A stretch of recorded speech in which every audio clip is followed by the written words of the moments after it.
Hey folks, Triple T Cat here. It's the 1st of January 2016. I've been awake for a couple hours, but I'm only just having my cup of coffee. And it seemed like the time of year to make a top 10 games list for 2015. But that's not what this video is. In fact, I won't be doing that. Because what I really wanted to do was take a broader look. I'm going to talk about my favorite games of the year, and I'm going to talk about some games that were disappointing or that I didn't like. But I just wanted to open by saying, as I was going through the Wikipedia list of game releases this year to make sure I didn't leave anything off that I wanted to talk about, what a year we've had. It's actually been phenomenal. Back in 2012, I made a video called 2012, the year in gaming that sucked, and I think about 18 months ago, maybe 2 years now, I made a video called Video Games Suck, where I talked about how disenfranchised I was with the direction gaming had gone in and the way things had been going, and the fact that I just felt like there hadn't been any or very many really, really good games in a long time, and everything was kind of stale and stagnant. Really depressing video, actually. I still get comments on it. I got a couple this morning, actually, of people saying, like, hey, fuck you, buddy, essentially, which, whatever. People like to be dicks on the internet. I don't let that stuff get to me. And I think it's like the fact that I'm getting all these negative comments on that video now are actually great to me and reflect the way I kind of feel about it now. At the time that I made that video, that was how I felt about the state of gaming, and it seemed like people mostly agreed with me when I first put it out. But now, after 2015, I feel much more optimistic about things, because to me this was a really, really good year. We had some really great games come out, and not many games that I felt were disappointing or under-delivered. And so people really agreed with that video when I first put it out, and now there's starting to be backlash saying, like, hey man, why are you being such a fucking downer, you asshole? And yeah, in light of 2015, it does seem like a silly perspective to have, to say that things are going terribly. So I just thought that'd be like an interesting way to open. But let's start by talking about. I'm going to talk about a few things that I didn't like or whatever. But let's start by talking about games that I actually did like. You'll notice on this list I don't have. There's some exclusions from the games I'm going to talk about in my favorite games that people will kind of find a bit strange. There's no Hardline or Battlefront because I didn't buy either of those games, despite the fact that in the past I've been buying lots of DICE shit. I didn't buy either of those, so they're not on the list just because I didn't play them. Fallout 4 is not on my list of my top games this year, and for some people that will be a very glaring omission, but I will talk about Fallout 4, just not in my favorite games section. Ooh. So I wrote these down in my notes in no particular order, but for the purposes of building suspense, I think I will leave my sort of top two.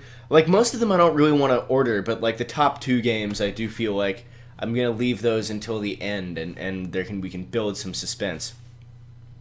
So some stuff that I did really like this year. Cities Skylines came out early this year. I think a lot of people, it got a lot of hype at the time, and I think it did pretty well, but obviously people who don't play the city building genre much probably don't still engage with it or think about it that much, but I really like city building games, and Cities Skylines is a game. Kind of wish I'd done a full review for all of the things I'm about to list. Remind me to do more reviews next year. People seem to like them. Anyway, Skylines, very solid city building game. Not the best I've ever played. I felt like the management aspects were a bit more. It was a little bit too easy, basically, in my opinion. There were mods to fix that, but the mods also felt weirdly imbalanced in different ways. But my sort of nitpicks about the game, balance aside, Skylines really was a reminder for me that city building games can be great. After the disaster that was SimCity 5, and the Cities XL franchise has been using a really dodgy business model for a few years and not really improving their game, Skylines is great. Love it. If you are interested in city building games, go buy Skylines. That was awesome. Another game I really liked this year that I think this one did fly under a lot of people's radar as well was Hotline Miami 2, Wrong Number. It's very much like the same. It's very much similar to the first game, but it has a distinctly different feel to it. It's kind of interesting how much they've kept the same while also making it feel like a really different game. And for me, in some ways, Hotline Miami 1 worked better and was a more satisfying game, but Hotline Miami 2, there's still just a huge amount of joy in brutal, brutal murder. So if you're into that sort of like fast-paced action game kind of stuff, check out Hotline Miami and Hotline Miami 2. They were both super cool. It'd be remiss of me not to mention Kerbal Space Program. I've been playing Kerbal Space Program for many, many years, and it had its 1.0 launch this year. Kerbal Space Program is not... I don't know, I never saw myself enjoying it as much as I did, but I just... there's just some crazy amount of joy to playing Kerbal Space Program. I'm planning to do a series of Kerbal Space Program videos when 1.1 comes out sometime in the next little while. Mostly because my KSP videos got lots of hits, but also because KSP is just super fun. It's just so great. I love it. You'll notice that we're not going into too much analytical depth with each of these games. It's not the point of this video. Other stuff I wanted to mention. Pillars of Eternity. Again, not in my sort of top 2, top 3, but Pillars of Eternity. I did a full review on Pillars of Eternity, and I didn't actually end up finishing Pillars, but just because it's fucking long, and sometimes I get a bit distracted with those long RPGs when there's so many other great games coming out this year, I think was the issue. Actually, I'm planning to go back and play more of it once they've released both the expansion packs. I played it for 35 or 40 hours. Like, when I say I didn't finish it, I got quite far along. So it's not like I'm just saying, like, yeah, I played it for 2 hours, it was pretty cool. No, Pillars of Eternity I loved, and it was really heartwarming to me as somebody who is a huge fan of Baldur's Gate and Baldur's Gate 2. Previously, probably my top 2 favorite RPGs ever made. Spoiler hint. Previously, my top 2 favorite RPGs ever made, probably to play a game in that style that is still modernized a bit. It's not completely just harping on the style of gameplay from those games. It's quite similar, though. And, like, just to have a well-written... Somebody's mowing the lawn outside. Hopefully that's not too loud. Just to have a really well-written, well-executed game in that style of RPG again was really, really... Yeah, just really heartwarming for me. I loved it. Infinifactory. Let's mention Infinifactory. If you guys haven't played the puzzle... I can't remember the dude's name or the name of his company, but he makes basically puzzle games that are bastardly hard, but really, really fun to me. There's not many puzzle games that I enjoy, but Infinifactory is one of them. Basically, the premise of the game is that you have to build these... The cats are freaked out because of the lawn. Do I need to stop and... No, fuck. Oh, I know what I can do. Okay, we're back. I paused the video briefly until the lawn mowing stopped, so hopefully that's over. And as the video was paused, there was something I wanted to say at the beginning of the video that I forgot to say, so I'm saying it now. I'm only talking about games that have had a full release in 2015, so there are some early access games that I would kind of like to include, actually, because I think they're great, but I'm not talking about those just because early access games, you know, I don't want to encourage that, and... You just don't... I don't know, man. I'm just not talking about those. Or stuff like remastered editions. Like, for example, I could mention Divinity Original Sin Enhanced Edition, because I think it's really good, but I'm not going to, aside from just as an example now, because it's not, like, the first new release of that game. Anyway, that out of the way. I was talking about Infinifactory. Cool puzzle game. I think I was pretty much done with Infinifactory, and that was where we were at. So let's see. Let's look at my list here. Talked about that, that. Okay, so I guess the next game I want to talk about was Black Ops 3. I did a first impressions video of Black Ops 3.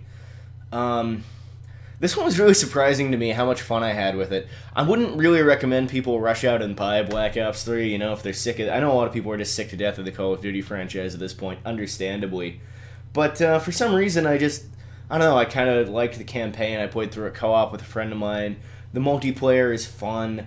I think Black Ops 3 is exactly what a Call of Duty game needs to be. It's just dumb fun.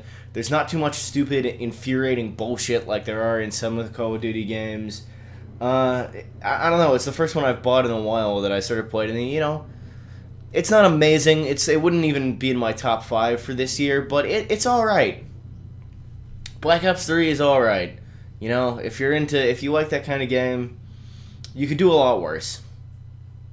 I think the reason I bought it is because I didn't buy Hardline or Battlefront, so I kind of wanted that sort of casual, relaxing multiplayer shooter, and it fills that niche well.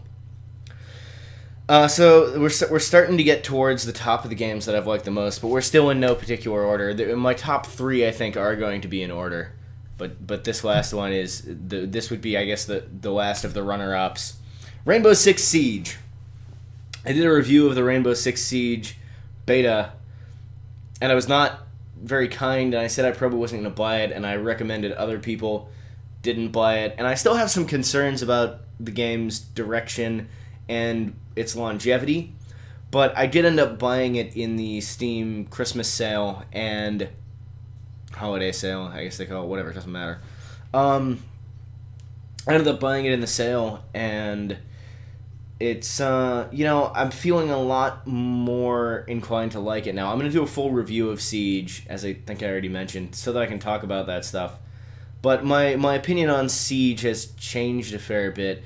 I think it's interesting because it's certainly uses tropes from lots of other shooters and takes a lot of influences, but it actually does feel kind of innovative to me, which is noteworthy because so few multiplayer shooters are in any way these days innovative. And I think I was a little bit too harsh on Siege. I think it's a fun game. I think it's a tad overpriced, and that's going to hurt them in a few ways. But if you have the cash to spare and you like those kind of tactical online shooter games, I think you should buy it. And I feel a little bit bad for being so mean to it in the beta. I guess I wasn't that mean, but I was probably a little bit harsher than it really deserved because I'm finding myself really enjoying the game now. So now we get into my top 3. My top 3, and of course we're going to do these in reverse order, where my third favorite I mentioned first, then my top game of the year, we build up to that. So my number 3 favorite game of 2015 was Metal Gear Solid 5, The Phantom Pain. And those of you who know me well, if you're watching this video, might be a little bit surprised with this placement. I think the people I talked to would either have expected it to be number 2 or for it to be lower down the list. MGS5 Phantom Pain is a really great game in some senses and a big disappointment for me as a fan of the series in other senses. The core gameplay in MGS5 is phenomenal. It's great. The sneaking around, the moving around the maps, it feels really good to play. You get lots of sort of fun, silly moments that you've come to expect from the Metal Gear Solid franchise if you're a fan of the series, which I am. And so it really succeeds just on the grounds of being, like, for most of the time you're playing it, when you're sort of just playing the core game experience, it's good. It's really solid. It's fun. It's polished. Just a really, really well-made game in that sense. And on the other hand, the story is a mess and not even finished, and it's repetitive as all fucking hell. It was a slog getting through the last sort of third half of the game. I don't know. It gets really, really hard to push through, but I think it still deserves to be a high-ranked spot on my list of favorite games this year, because despite having some huge problems, that doesn't take away from the fact that the core gameplay loop is great, and for most of the 90 hours or something I played the game, I had a good time. So I think it really deserves to be recognized despite its flaws. So I feel okay about putting it there. Now, you may be wondering, Trouble T Cat, that's number 3, and I have a pretty good idea of what's going to be number 1. You said Fallout 4 wasn't on your list of favorite games, so what the fuck is number 2 going to be? Like, what else is there? There's the 3 obvious things. What the hell is going to be number 2? Life is Strange. Number 2 is Life is Strange, which is not something I expected to be putting on this list at all before I bought it, let alone above a Metal Gear Solid game coming out the same year, but I don't know, despite being like a sort of hipster artsy kind of game, and having some awkward dialogue to it. And I don't mean awkward in like the good way that would be appropriate for a game that's about 18-year-old socially awkward people, but awkward in the way where like this is not written very well. Some parts, mostly the writing was good, but I mean it just, I don't know, something about it just warmed my icy heart and won me over, and I don't know, it's hard to put into words why I liked Life is Strange as much as I did. I think it's probably partly to do with the sort of particulars of my experiences in high school and stuff like that in that period of my life. Although, I mean, I guess a lot of people would have had similar feelings about that. I think it just captures... You'll notice I'm not talking about the gameplay at all. The gameplay in Life is Strange is not the worst. It's pretty much the same as any Telltale adventure game, although I think it has a bit more interesting mechanics than a Telltale game. Not to go into too much detail about that. But the gameplay wasn't why I loved it. It was I don't know, it was the feeling of it, and like there was this real sense of choice and consequence, which I liked. Although, again, the story is mostly pretty linear, but it's kind of the particulars of specific characters, stories, and journeys and stuff like that can be different. But yeah, it was just some overarching feeling with that game that I don't know, I loved it, and I'm having a really hard time explaining why. I think I'd need to sit down and try to write a proper sort of analytical review to really put it into words, but it made me feel warm and fuzzy inside, and sometimes, to me, it's like, oh, this is sentimental garbage, and it's not actually good, it's just pulling on my heartstrings, and fuck this game for being some pretentious artsy garbage that is just doing that. But it wasn't like that for me with Life is Strange. I think it really legitimately hit at something about the human experience. Like, I just think it's a really valuable piece of art. I hate to sound like one of those pretentious sort of games as art people, and you guys who've been watching for a long time know that that's not generally my perspective. But to me, there was something... Other people might not like it as much as I did, but to me there was something about Life is Strange that just made it really memorable and a really sort of special experience for me. I really loved it. Really loved it. So, number one, of course. There was a bit of a hint before, and you may have already been able to guess this. Number one has to be The Witcher 3 Wild Hunt. I still can't believe how good Wild Hunt is.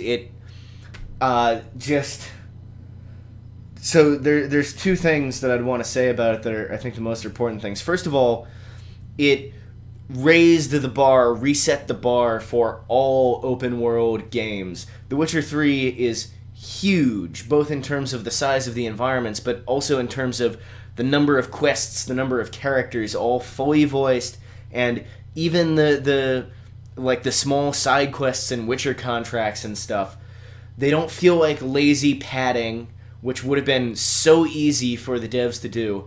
They feel like developed stories within this world. It feels like what they did was, okay, we have this amazing world with these great characters, and we got a good team of writers, and we're just going to get everyone to write whatever their, like, Geralt of Rivia fan fiction would be, but not like the creepy kind, like the kind where it's just stories in that world. And we'll just put those things in that the writers come up with as side quests, and because they start as stories, you don't feel like... It's not like the game devs just looked at the world and were like, we've got this huge open world and we need to shove in a bunch of bullshit for the player to do, so like shove in a quest where they gotta go kill a troll or whatever, because we just need a quest where they kill a troll. No, they sat down and they actually wrote stories in addition to the main story, and they put the stories in the game, like shitloads of them. They're all fully voiced, the script is consistently good, the voice acting is mostly good.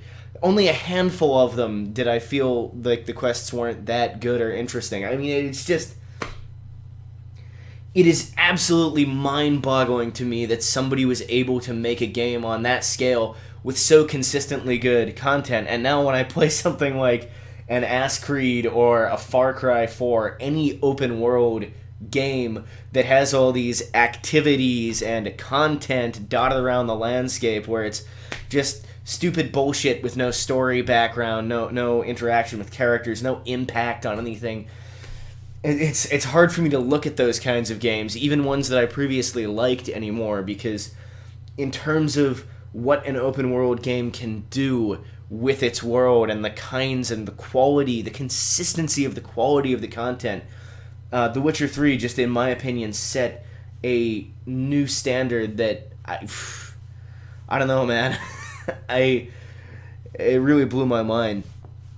And the other thing about it is it's the game that supplanted Baldur's Gate as my favorite RPG of all time, which I didn't think was ever going to happen. The combined forces of the fact that Baldur's Gate 1 and 2 are both fantastically good games, well-written stories, good gameplay, good characters. The combination of that and my nostalgia, considering I first played them when I was like 8 or 9 years old or something, and I've been playing them and replaying them and building on those experiences and that nostalgia for all these years, all these years. Almost 20 years now. The fact that I can play The Witcher 3 and be able to say this is actually better, I like this more, is really special to me. Like, I still cling on to the first Deus Ex as my favorite game of all time, for example, and I know that a lot of that is because I built up a nostalgia around things and a cult, and it doesn't hold up that well. But just know, like, The Witcher 3, though, it doesn't matter that I have all these great feelings about Baldur's Gate. It's a better game.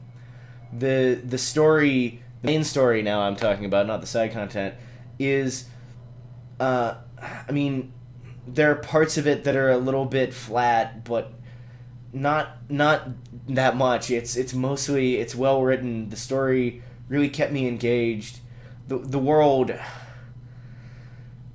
I don't know, the combat mechanics in the game are not that amazing. That's the only critic, but they work perfectly fine. Nothing wrong with them.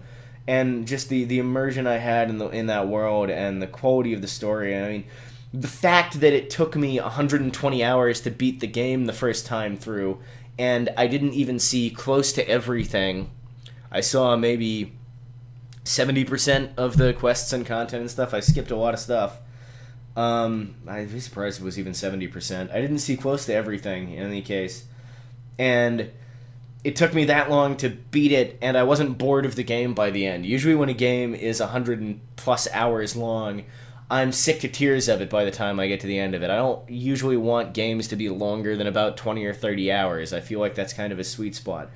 But The Witcher 3, I got to the end of this 100-hour+ game, and I wished that it had kept going. I just wanted there to be more of it. I cannot extol the virtues of The Witcher 3 Wild Hunt. I can't exaggerate it. I think it's easily one of the best games ever made. As I said, for me, I think it's the best RPG I've ever played by a pretty wide margin. The only things coming close being sort of older retro games that also had really good stories. It redefined what an open world game can be to me and what I'm going to expect. It's kind of bad in one way because I think, for example, I'd be kinder to MGS5 in my brain if I hadn't played Wild Hunt already, because one of the problems with MGS5 is they don't do much with their open world that's interesting, comparatively. It's going to make it really hard for me to play any other open world games or action RPGs or anything like that for a long time, I think, because I don't see anything that's going to top it coming out anytime soon. Just absolutely amazing. So those were the games this year, the 10 games that I think I probably loved the most. Some of them I only mentioned a little bit, others I talked about more, the top 3 particularly. It was a really good year for gaming, but there were some things that were not so good. Oh wait, before I talk about things that weren't so good, Bloodborne. Bloodborne may seem like a weird omission from that list as well. Bloodborne, I bought it, I loved all the previous Souls games, and what I played of Bloodborne I liked. But for some reason, I just didn't play that much of it. I'm not saying it's a bad game. I'm not even saying that I won't like it when I do eventually get around to playing it. I think it was just the timing or something. I haven't played enough of Bloodborne to weigh in on it So no comment on Bloodborne one way or the other.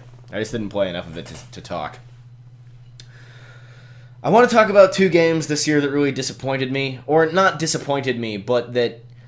One game that disappointed me and one game that I have to talk about and didn't exactly disappoint me, but I have to talk about it. So the game that disappointed me this year the most, the dishonorable mention, is Tropico 5. I love Tropico 4. It's a phenomenal... I'm really into those city building and management games. You guys might not know this because I don't usually make videos about them because the gameplay is not super exciting or anything like that. But I love those kinds of games. They're really, really addictive to me. I just love them. And Tropico 4 is, in my opinion, one of the better sort of city management sort of things I've ever played. Tropico 4 is a really, really solid game in that genre. It's great. And Tropico 5 is not terrible by any stretch, but compared to Tropico 4, it just doesn't... I don't know, it just doesn't work as well. It feels shallow by comparison. It's not... I don't have too much to say about it aside from the fact that I was just kind of disappointed with Tropico 5. I was really looking forward to it. Oh shit, was Beyond Earth this year or last year? I think Beyond Earth was last year. Fuck Beyond Earth, but I think that was last year, so we don't have to talk about that. Fuck you, Civilization Beyond Earth. Anyway. Leaving that, so Fallout 4. We gotta talk about Fallout 4. If I don't talk about Fallout 4, this video just won't be complete, because for many people, that was like a really huge release for them this year. I don't even get why, to be honest, at this point. Fallout 3, I know people... Fallout 3 was kind of a creeping thing. When it first came out, people... I mean, the old school fans of the series played it, and I know some people who loved it when it first came out, but it was kind of weird because it seemed like it came out and there was this big press bump and people talked about it, and then like a couple years went by and then it started getting really popular again and people were talking about it more, which makes the timing of Fallout 4 good. And New Vegas is kind of related to Fallout 3 since it's a very similar game in a lot of ways, very different in other ways, but anyway...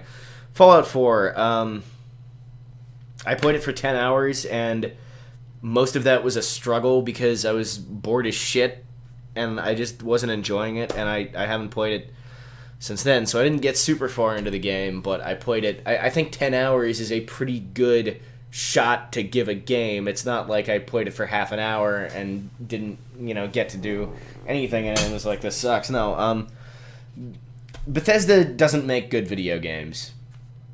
Is my opinion. Bethesda hasn't made a game that I've really liked since Morrowind. Oblivion was okay, I guess. Skyrim was an excellent terrain simulator, but a really crappy game. Well, I liked Fallout 3. That's the reason I bought Fallout 4, is I wouldn't buy it if I didn't think I was going to like it. I liked Fallout 3 a lot. Fallout 3... The main story kind of sucks, as we expect from Bethesda, and there's weird glitchy shit about it, as we expect from Bethesda. Although that's mostly okay now. New Vegas, far more broken. Better story in New Vegas, though, so, it's a toss-up there. But Fallout 3, I did enjoy. It was... I really liked... I got really immersed into Fallout 3. I thought the way they did the Wasteland, although it was kind of samey in one respect... I don't know, I still found myself really engaged by the setting and really getting into it. I'm a big fan of the old school Fallout games, Fallout 1 and 2 particularly. Not so much tactics, although I don't hate tactics. But I just don't get Fallout 4. I don't get why people like it so much. People always bring up, like, it's got the best story by far for a Bethesda game, and that's true. The story's still not that good, though. It's just that Bethesda's... also, that's not true. Morrowind had a much better story. They used to have good writing and good stories. Oblivion, Skyrim, Fallout 3, the stories are not that good. And Fallout 4 is no exception, although it's a little bit better. Voice acting's a little bit better. Combat is better than Fallout 3, a little bit. There's all these marginal improvements in those respects that I just don't get it. And like, there's other shit like, why the base building? Why that doesn't? What is really, like? I mean, because I didn't need more Minecraft in my Fallout. I don't want to rant about this too much as part of this video because I mostly wanted to be really positive. I just wanted to point out the reason that I omitted Fallout 4 from my top games list is that I don't think it's a good game. Basically. And I think that that would have to be a topic for a whole other video. The reason I'm sort of rambling incoherently about it is that to actually talk about why I don't like it properly is going to take 20 minutes, and we don't have time for that in this video. This video is getting too long already. I don't want to end on a positive note anyway. Maybe I will make that Fallout 4 video if people want me to, but I think it's not really necessary. Just because I don't like it doesn't mean other people can't. I'm not interested in playing it enough to do a proper review because I don't want to finish the game.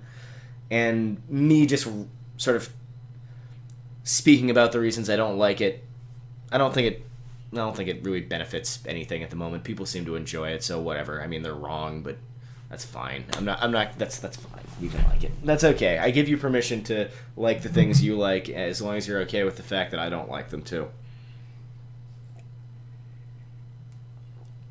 So that was 2015 for me in video games. I think I talked about all the most major things that I played lots of. I'm sure I'm forgetting games.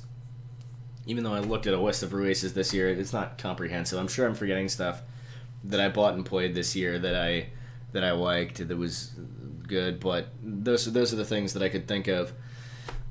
Yeah, Witcher 3, amazing. Life is Strange, amazing. MGS5, pretty good, but flawed. And then just this handful of smaller games that I didn't necessarily expect much from, but I ended up really liking. Well, Life is Strange is one of those, I guess, but like Cities Skylines and Kerbal Space Program's launch and Siege and Black Ops 3 both being decent shooters that I really liked. I think this was the best year for video games we've had in a very, very long time. It's been pretty dire lately, in my opinion. That's why I made, a few years ago, I was making those downer videos about what we were getting in gaming. And this year, though, it was a good year to be a video gamer. You know, I'm really glad. I hope 2016 is also good. I mean, I know that there's a few games coming out next year that I'm going to love. We got the next Deus Ex. I really liked Human Revolution a lot, so I'm looking forward to Mankind Divided. Please don't fuck it up. Please don't fuck it up. And XCOM 2. XCOM 2, I'm almost 100% certain they're not going to fuck up, although maybe there's a couple things about it that I'm a little bit nervous about, but I think it'll be great as well. I'm looking forward to doing a big series for XCOM 2 like I did for Enemy Unknown. It's a good time to be a video gamer. You'll notice I didn't talk about Horizons or Elite Dangerous, despite the fact that I played a lot of those. I don't know. I'm doing all these other Horizons videos right now. You guys don't need me to talk about that again in this video. I like Horizons, although it's also pretty flawed. Okay, I think that's the end of the video, rather than continue to trail off. What a great year in gaming, though. I hope you guys enjoyed the video. I'll have some more Elite Dangerous Horizon stuff coming out soon, plus that full review of Rainbow Six Siege, which I need to do because I was too mean to it in beta. I'm in a really good mood now. It's nice to be able to make just a really positive video every now and then, and not complain about things too much. Alright, I'll talk to you guys next time. I'm going to go play some video games.